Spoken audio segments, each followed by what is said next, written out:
silakan ini no?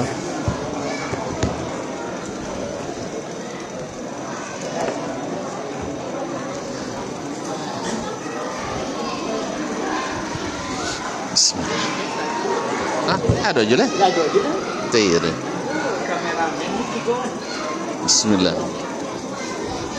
Assalamualaikum warahmatullahi wabarakatuh.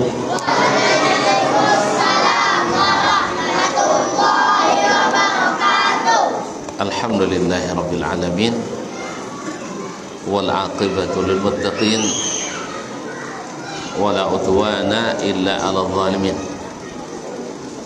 Asyhadu an la ilaha illallah wahdahu la syarika lah waliyus salihin wa asyhadu anna Muhammadan abduhu wa rasuluhu as-sadiqul amin sallallahu alaihi wa ala ali baitihi as-sadati at-tayyibin wa azwajihi at-tahirati ummahatil mu'minin wa ashabil qadatil ghurril mayamin wat tabi'ina lahum bi ihsanin ila yaumiddin thumma amma ba'd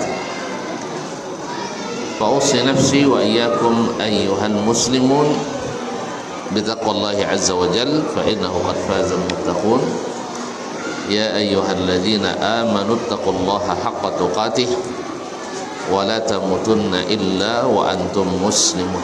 Alhamdulillah, kembali Allah izinkan kita untuk menyambung kaji di Pondok Pesantren Tahfiz Ibnu Mas'ud ini. Mudah-mudahan kehadiran kita bersama di sini menambah pendapatan pahala kita, menguatkan iman dalam dada kita, dan menambah ketakwaan pula. Salawat dan salam kepada baginda Nabi alaihi salatu wassalam, yang kita harapkan pula dengan syafaat tersebut kita beruntung pula mendapatkan, dengan salawat tersebut beruntung mendapatkan syafaat darinya pada hari kiamat. Yang pada kesempatan ini kita sedang membaca dan mempelajari tentang tanda-tanda datangnya kiamat. Nah, siapa yang bisa menyebutkan 3 tanda kiamat besar? Nah, yang bisa tunjuk tangan. Nah,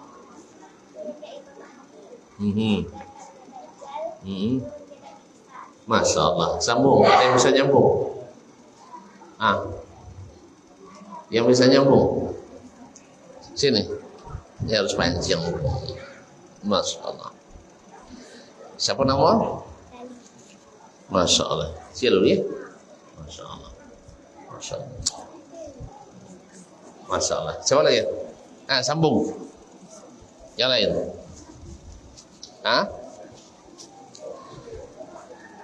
Keluar Imam Mahdi. Terus.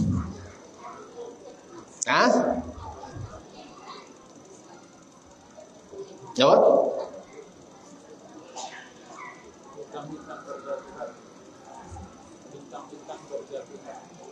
Bintang-bintang berjatuhan itu tanda kecil.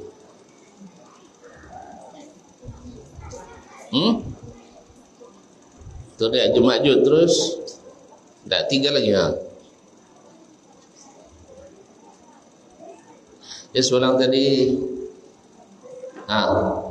keluarnya Imam Al-Mahdi, kemudian Dajjal, kemudian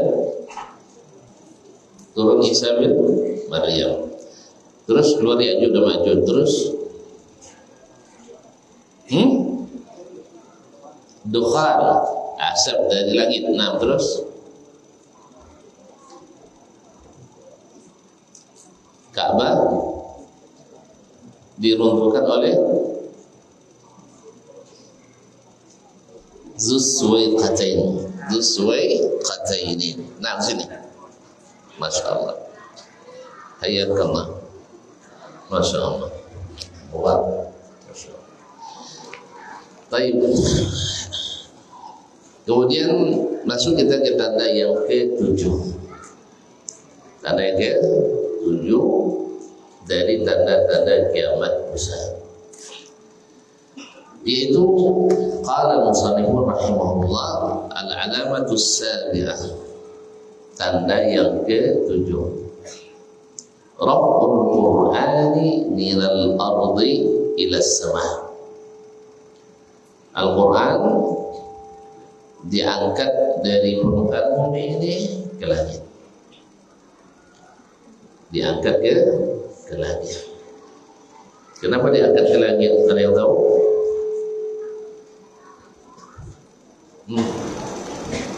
Kenapa diangkat ke langit?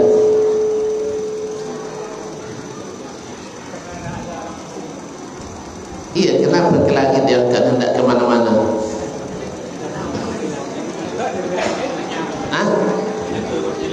Karena turunnya dari langit.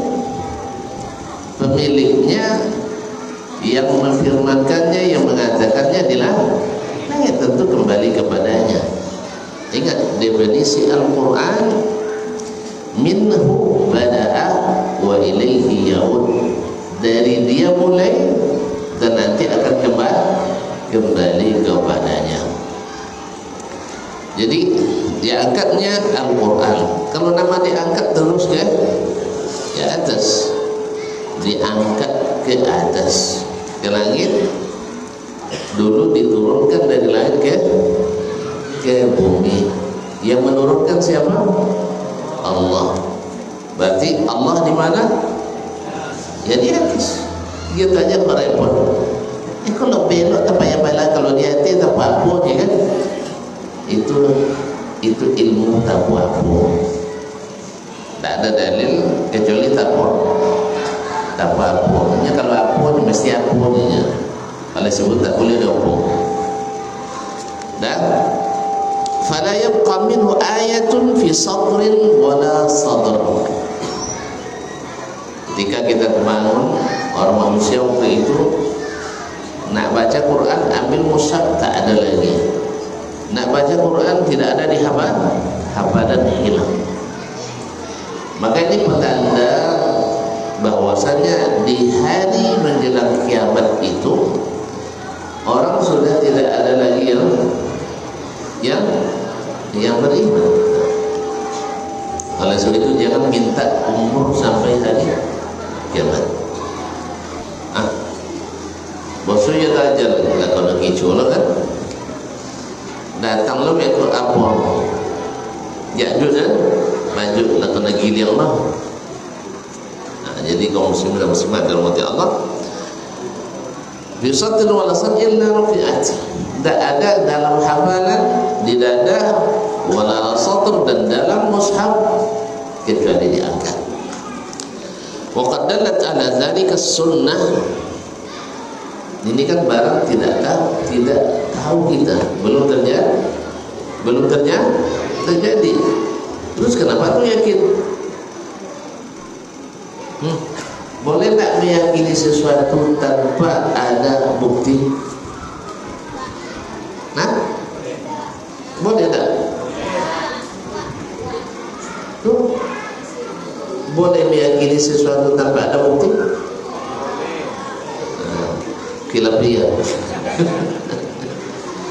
Itu tidak boleh. Apa yang tu meyakini sesuatu tanpa ilmu dosa. Tempat mana datang mulia? Iya kan tanpa ada bukti. Kalau ada dalil ada bukti dah buruk. Sudah bulan kembali.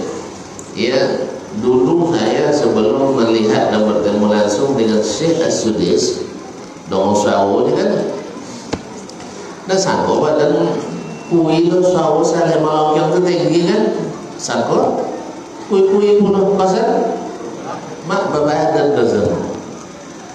Berarti itu tanda keyakinan kalau tanpa bukti adalah keyakinan yang salah.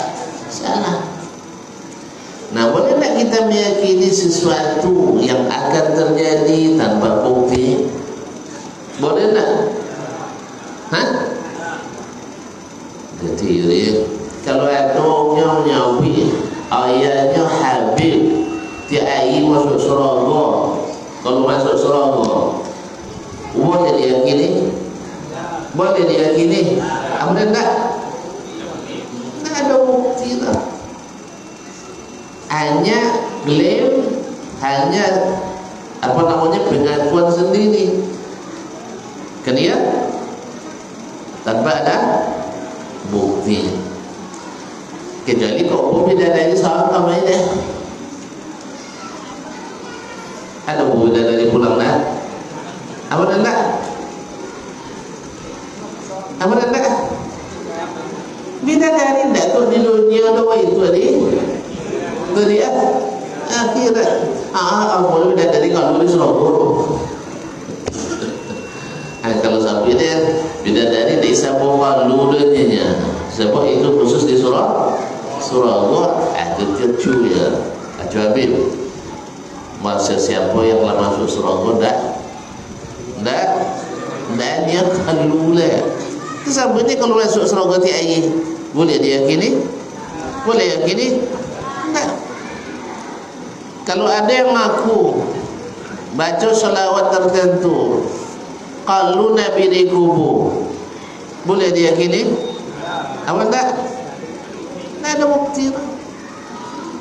Tak ada bukti. Berarti itu tu ilmu tak apa? Ilmu tak apa? Tak apa. Kalau itu jenis opong lah. Kalau macam itu, kalau dia opong tak apa-apa je. Nah, jadi itu kaum muslimin dan muslimat. Nah, sekarang kita meyakini nanti Al-Quran akan diangkat. Boleh tak ini diyakini tanpa ilmu, tanpa bukti?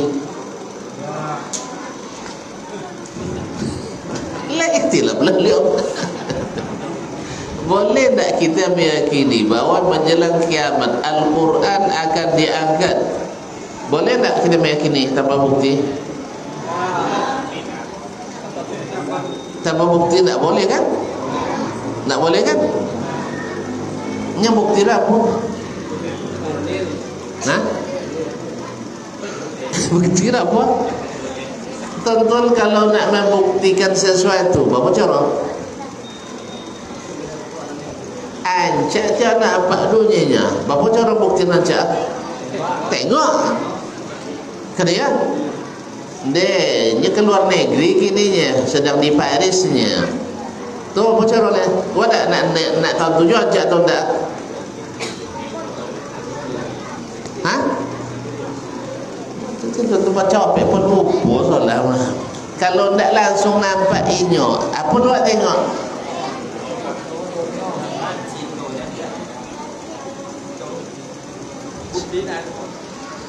Weh, dia lupa tuan-tuan. Untuk membuktikan sesuatu dengan benar kan tiga cara.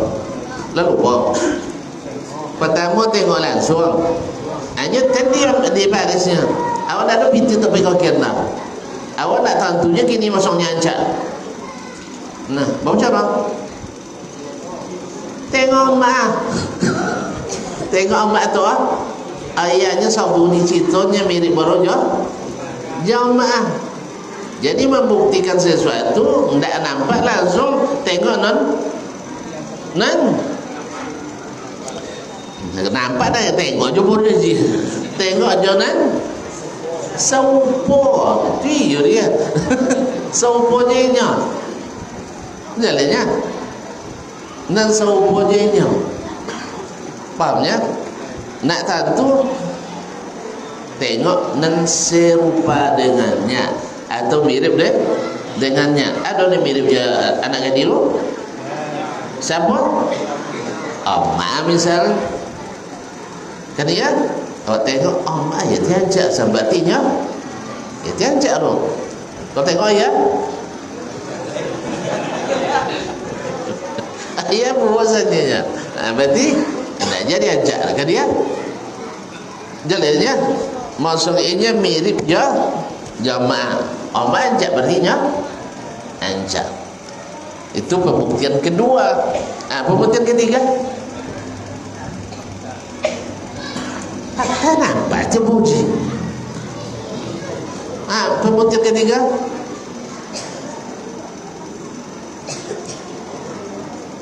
weh, ndak ada no sepujinya dah. Cana ya, ndak cana man, ndak cana bang, ndak cana kakak, ndak. Tu cana siapa dia? Pokok ndak ada sepujinya dah. Tapi ancak bawa cara. Tu je. Berita yang dipercaya. Non memberi berita ke awak tu dipercaya atau tidak? Percaya kenyanya?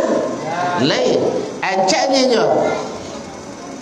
Kalau ancaknya je berarti dia ancaknya tengok bininya ancak asan kan? Ya dong sawi ancak tapi nya tak sadar anda kan? Kan tak bini dia ancak sawi ancak dia. Berarti betul-betul ancak. Tapi dengan syarat ianya amanah, benar, sidq. Jalan iko yang dalam bahasa sehari-hari wasabih dengan dalil. Dalil nakli, dalil yang dinukil, yang diriwayatkan. Nah, ada tonton Puan Napai ke akhir zaman di film lainnya, di film kan lain. Tak pernah tonton tengok di film dulu. Tahun 70-an dulu cik TV di kampung punya ada nama film dulu Time Tunnel, terowongan waktu. Tu apa jelasnya? Hah? Tu tak ada TV kampung? Iya, dia telah ambil TV di kampung sen. Kami dua buat TV di kampung. Hah? Apa? Ada TV lah. Iya, ibu-ibu. Nah, jadi itu namanya sampai ke waktu masa depan. Itu cerita kan. Sekarang kita belum sampai ke hari itu, tetapi dia akan terjadi. Kita lihat yang mirip dengannya tidak ada, dan kita menyaksikan juga belum. Bapak cara tahunya? Tanya kepada yang berilmu tentang itu. Siapa yang berilmu tentang itu? Allah Subhanahu wa ta'ala. Lalu Allah tunjukkan kepada hambanya yang bernama Rasulullah sallallahu alaihi wasallam. Rasulullah bisa dipercayai? Alhamdulillah. Kalau percaya ke Rasulullah, percaya kini akan terjadi. Apa dia percaya kayaknya? Karena dia selalu benar. Seluruh yang dia atau sebagian dari yang dia katakan akan terjadi memang sudah terbukti. Dia sebutkan negara besar yang akan pertama dicabik-cabik adalah Persia, terbukti sah. Dan menyusul nanti Romawi, terbukti, betul. Nah, dan masih banyak lagi. Oleh itu kaum muslimin dan muslimat, maka cara kita membuktikannya adalah dengan melalui berita yang benar datang dari yang selalu benar, yaitu Allah dan Rasulnya sallallahu alaihi wasallam. Karena Allah yang akan menciptakannya dan Allah lebih tahu itu, lalu diberitahukannya kepada kita melalui kitabnya Al-Quran atau melalui hadis Nabi-Nya Muhammad sallallahu alaihi wasallam. Wa qad dallat ala dzalika sunnah. Tentang ini dibuktikan dengan datangnya sunnah yang sahih dari Nabi sallallahu alaihi wasallam. Faqad akhraj Ibn Majah wal Hakim min hadits Huzaifah radhiyallahu anhu an Nabi sallallahu alaihi wasallam anhu qala. Dalam hadis Imam Ibn Majah dan Al-Hakim dari Huzaifah Ibn Al-Yaman, radhiyallahu anhu dari Nabi sallallahu alaihi wasallam, dia bersabda, yadrusul Islam kama yadrusu wasyus thawbi. Islam itu akan lusuh, akan bertanggalan. Ya, kalau lusuh itu tanggih. kama yadrusu wasyuth thawbi, seperti lusuhnya pinggiran-pinggiran pakaian ini. Karena kan pertama kan ikan rusak kan, atau disikong kadang. Malah terbukanya akhirnya mulai kuya mulai kuya sampai dalam tupai monowaju oleh katanya lo jadi ada lantai berupa lantai katanya sudah itu mana baju hilang. Demikian juga Islam, kama yadrusu wasyuth thawbi, seperti lusuhnya tepi-tepi kain. Dimulai dari situ, hatta la yudra ma siyamun, sampai tidak diketahui lagi bagaimana puasa. Ini puan untuk puasa Islam, tak tahu puasa. Nanti ya, abang ni masuk tawi, nak mungkin masuk dah ada satu puasa kan. Tapi kami yang berhadapan dengan masyarakat, sudah mulai ada orang Islam yang tidak mengetahui bagaimana cara berpuasa. Sebagiannya tidak diketahuinya. Dia bagaimana sahur dan sebagainya. Jelas masih sudah ada. Nah, semakin lama mereka meninggalkan agama, berpaling dari agama, mereka besok akan tidak tahu puasa sama sekali. Tidak tahu puasa sama sekali. Ini kata Nabi SAW, wala salat, dan tidak pula tahu cara salat. Dan ini banyak kita lihat orang yang tidak tahu cara salat. Kalau tuan tengok, ada yang takbirnya Allahu Akbar, ada jadi kok lihat ada lagi nanti kolinya tak ada orang sekian dek je kan ada seri orang ngaji ada apa ke orang ngaji ustaz lagi le takbirnya di mana kekek pinggangnya dia Allah ada saudara lain ada orang sedih kau ada aja kan Allahu Akbar payah nu nyompet kau mai roha kan ini mengejar sana enggak.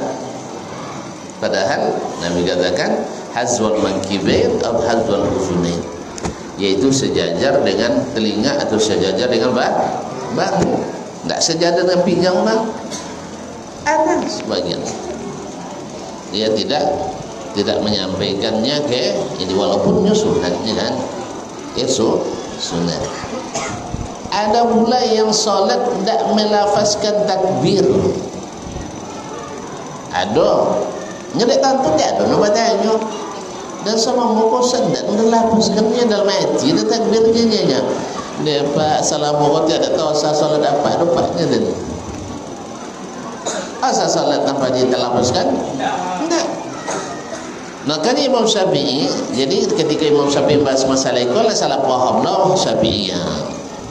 Ketika Imam Syafi'i mengatakan amma talaffu biha bis salati fa innahu wajib, melafazkannya ketika memulai salat adalah wajib. Maksud Imam Syafi'i al-ihlal atau al-ihram bis salat, yaitu memulai takbiratul ihram wajib dilafazkan. Adapun di haji dan umrah tidak wajib dilafazkan, sunat. Apa yang dilafazkan waktu umrah? Labbaik Allahumma umratan. Kata haji, labbaik Allahumma hajjan. Kalau haji tak dilafazkan, sah hajinya. Tapi kalau salat tak dilafazkan, batal salatnya. Itu dia maksud Imam Syafi'i melafazkan dulu. Dipahami deh Abu Abdullah Zubairi dulu melafazkan niat. Akhirnya mesti gila melafazkan niat. Siapa tak lafaz niat, tak usah kira. Bertanya kan jalan jadi imam, mana lafaz niatnya? Kalau tak boleh jadi imam. itulah taklid itu yang membuat masalah. Jadi kalau lo taklid tidak bisa dianjak, tidak bisa dianjak. Kalau sih, jadi mesti dilapaskan. Di mana kan tu ketika banyak batanya. Baik Imam Al-Auza'i, ma zada ilman alim illa su'alul awam. Ilmu ulama itu tidak bertambah kecuali dengan pertanyaan orang umum, masyarakat. Dia memang tak belajar loh, cuma. Jadi tak pernah dilapaskannya. Niat dilapaskannya. Dia di usalli lainnya, tapi Allah Akbar kadang enggak. Nah, itu aja. Jadi melapaskan takbiratul ihram adalah wajib. Kalau tidak dilapaskan batal salatnya. Tapi takbir yang lain enggak. Kalau seandainya takbir yang lain tidak dilapaskan, cuman meninggalkan wajib, dia tetap wajib. Takbirat lintiqal hukumnya wajib juga. Tapi kalau dia tidak dilapaskan tak membatalkan salat. Jadi kalau masuk lapas itu harus bergerak huruf dari makharajnya, bukan dalam hati saja. Baik muslimin dan muslimat. Jadi kata Nabi tidak diketahui lagi apa itu puasa, apa itu salat, wala nusuk, dan tidak pula bagaimana haji. Nah, kalau mulai juga haji dari banyak yang dipreteli oleh kita. Pada Nabi katakan khudu'an di mana sikakum, ambil cara haji kalian dari saya. Maksud itulah banyak fatwa-fatwa yang aneh-aneh, ya aneh. Allah musta'an. Ya kadang-kadang belum sampai ke bab darurat yang anggap darurat. Allah musta'an. Lama-lama hilang haji Nabi, tinggal haji kita. Jadi haji menurut keyakinan masing-masing. Mas waktu? Hah? Iya mah. Azan loh. Nah. Mas waktu.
Allahumma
Allahumma rabbana bidawati tamma wassalatu.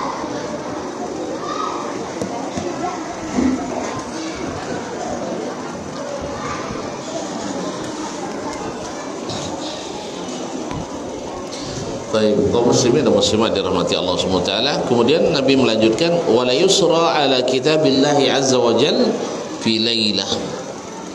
Maka Al-Quran itu akan hilang di waktu malam. Dalam satu malam hilang dari seluruh kaum muslimin, sehingga ketika mereka bangun pagi sudah tidak ada lagi, tidak ada di mushaf, tidak ada dalam hafalan, dan tidak ada dalam HP. Seperti yang saya katakan kemarin, bahwa nanti ketika Dajjal datang, kayaknya nuklir tak pakai nak. Sah? Kalau sempat nuklir pakai, Ya'juj Ma'juj bisa dihadapi tak? Tembangnya rudal balistiknya. Sah? Kayak tak laku lah. Minyak labi, minyak pitobang labi. Saudara nanti apa antri tentunya. Jadi sewono lah. Saudara nanti lah antri. Pitobang ini melantri jangan si minyak. Tak mana dah. Maka tiket pesawat tambah mahal. Jadi di akhir zaman kau nak tentu punya pesawat tempur naik sewan. Tapi kalau nak punya iman risau gitu. Jelas? Itu yang masalah. Nanti datang Dajjal. Cak Dajjal pakai senapang ngomong. Pakai senapang Nabi Isa ngomong.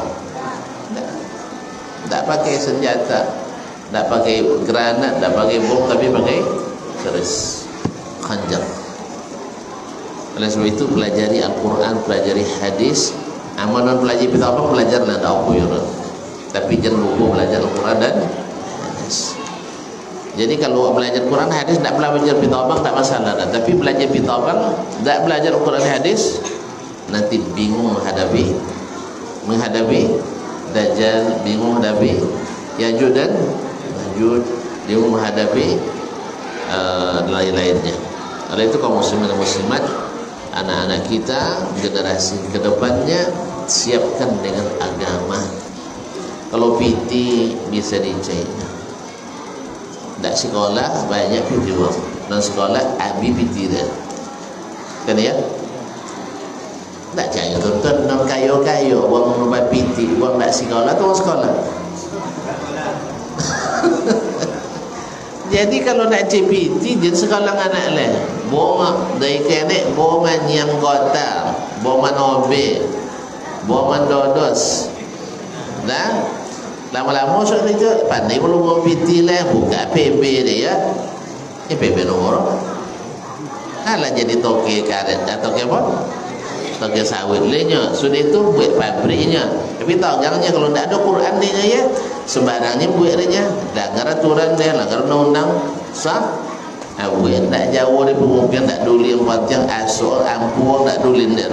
Tapi kalau ada Quran di dadanya, maka dia tidak akan melakukan kezaliman. Itu kaum muslimin dan muslimat rahmati Allah. Jadi sekali lagi, belajar Al-Quran dan hadis tidak ada ruginya. Tapi belajar selain itu, kalau tidak belajar keduanya pasti rugi. Banyak harta tidak kamu diodok menyawak, tapi kau lah tahunya. Tinggi jabatan tidak buat keadilan gunung, tapi membuat kezaliman. Jadi sebab itu, di sinilah pentingnya kita Al-Quran dan hadis Nabi alaihi salatu wassalam. Pandainya mau kita abang, tapi tak pandai solat. Aduh ngono. Dah apa lu? Bisa berjihad dah. Tak mungkin cerita jihad kalau tak solat nah. Ya. Tak akan mungkinnya berniat berjihad kalau tak pandai solat. Ada cerita.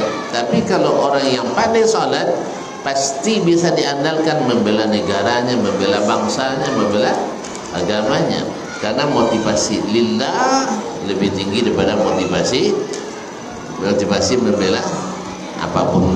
Karena itu kaum muslimin dan muslimat dan umat Allah, nanti sebelum Al-Quran itu hilang, maka kita jaga, jangan tangguh-tangguh. Baca setiap hari, hafalkan anak kita sendiri sebenarnya kita. Ya, dan anak-anak kita ke depan, kalau bisa semua rumah mesti ada hafiz di dalamnya. Setiap rumah mesti ada hafiz di dalamnya. Tenang kita kalau anak hafiz Quran tu kan dah kodok roboh Honda kodolah. Woi, kodok nyebut-nyebut mangki-angki Honda. Kan dah ada. Kodok pulang malam labek. Kan dah ada. Mana lewat tuan-tuan? Sewaktu lah ngiungnya tu tak dapat berita anak jatuh atau dapat berita mana anak, alhamdulillah di musa haji je tadi dah pulang lah, lewat lah, alhamdulillah nyaman kita. Kalau nya lah nampak acak nak orang rere sabun kat awak dia kan ya. Kalau nak berilmu di bos pagang je dek, itulah tak jadi pun kalau dia awak dia tak panjang balon dia. Mana balon isinya tak ada Al-Quran, tak ada hadis. Walaupun ada juga satu-satu yang tidak apa namanya, tapi pada umumnya yang belajar agama lebih baik daripada yang tidak belajar agama. Alhamdulillah sekarang ini banyak instansi dan institusi memberikan peluang besar kepada para hafiz Quran masuk tanpa tes. Anak kita ada yang masuk polisi tanpa tes, ada yang masuk akmil kemarin tanpa tes, jalur habis. Padahal 10 juz memang Al-Quran mengangkat tinggi-tinggi. Berapa banyak jurusan universitas juga sudah memulai menerima habis, karena terbukti yang habis-habis itu taat aturan, yang habis-habis itu berprestasi. Jelas taat aturan, berprestasi dan tidak bikin masalah, dan selalu dibanggakan oleh alma mater. Ya tidak bercewek lah. Ya kalau bercewek, aku belajar lah. Nah, tapi kalau bini lain. Makanya kalau nak berlaki tak bini lapeh. Dan sahabat kan kalau nak sajak tamat SMA, amu babini dan tahu. Ya, kalau nak kuliah dan kuliah, binyang nak kuliah dan kuliah, mintung nak kuliah dan kuliah. Tapi dengan catatan dan sanggup orangnya. Tak sanggup apa boleh syarat. Yang baca dengan sanggup. Ke kuliahnya. Kau kan nak mahal kuliah kan? Tu kuliah lebih ni misalnya. Kuliahnya lah sama anak uang mau bayar juga. Apalagi anak awak. Tapi dengan catatan sanggup. Kalau tidak, tiap uang nak babini urusan seorang. Tapi tidak akan kita tinggalkan. Jadi kaum muslimin dan muslimat mati Allah daripada minggu ko lain lo gak diwo dan insya lain lah dan diwo tu kon yang ada. Oh, yang pitiabi tu buat dosa, tapi kalau bininya tu buat pahala. Kenapa pahala orang? Kalau lebih ni, kalau orang lebih ni buat dosa. Oleh itu kaum muslimin dan muslimat, baiklah bagi orang tua untuk senantiasa mengisi anaknya dengan Al-Quranul Karim, hadis Nabi SAW, dan bila saatnya mereka untuk berkeluarga disokong dan didorong, dibantu dan didampingi. Jangan kalau sampai untuk kalau bini yang buat tiang jadi anak adanya tidak bayar kan ya. Ini ada keedah kayak orang dan apa kalau menyuruhkan kuatau pencaian alun tapi pencaian lebih bini. Ini kalau bini tak boleh ambil pencaian lah. Itu dia kalau bini diberi bini saudara lah. Ini awak salah. Ini anak itu bernikah atau belum tetap anak kita. Sebagaimana dia memberi ke kita di masa bujang, setelah menikah juga mesti memberi. Cuman kita orang tua kan tak akan pernah pula untuk menghabisi anak. Jangan ya kan? Kadang nanti awak berkenya oleh ajen bejamak lewang, anak-anak lah kadang ni. Kalau ben 1,000 1 juta kayaknya, boleh 2 juta lagi, boleh 3 juta. Kita cucu sah. Jadi oleh itu kaum muslimin dan muslimat dirahmati Allah SWT, jangan kita buat keadaan-keadaan yang kadang-kadang merugikan kita. Anak lancak nampak anak orang dia, atau ganteng nampak anak orang dia, itu ditahan-tahan je lah. Asal di satu sisi aturan yang berlaku di pendidikan atau di jalan atau di negara tidak mendukung dia menjaga jarak. Justru diberi kebebasan pergi kemana berdua, makan berdua. Lama-lama lorok awak berdua. Kalau lorok awak tu buat kerja awak, buat kerja non tak sudah. Ya, kerja yang dah sudahnya oleh nikahnya, tapi aib tu masih melekat pada diri kita. Allah musta'an. Baik, mudah-mudahan sedikit ini bermanfaat. Ada yang perlu tanyakan? Alhamdulillah. Kalau tidak ada tanya, selesai. Terima kasih dan mohon maaf bila itu berbedaya. Wallahu taala alam wa sallallahu ala nabiyyina Muhammad sallam. Wassalamualaikum warahmatullahi